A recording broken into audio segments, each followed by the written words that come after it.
बात करेंगे stock market की। पाकिस्तान स्टॉक मार्केट में शदीद मंदी देखी जा रही है। 100 इंडेक्स में 1000 से ज़ायद पॉइंट्स की कमी रिकॉर्ड की गई है, जिसके बाद इंडेक्स 1,10,700 की सतह पर आ गया है। मजीद अफला जान लेते कफील अहमद से। कफील, वजह बताइएगा।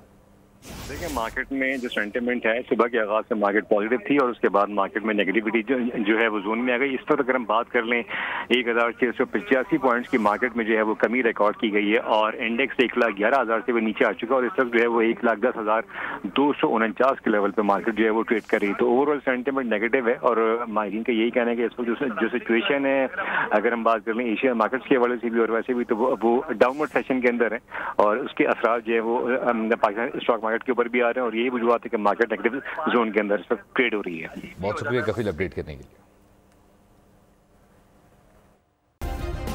सब्सक्राइब करें और बेल दबाएं ताकि कोई खबर रह न जाए।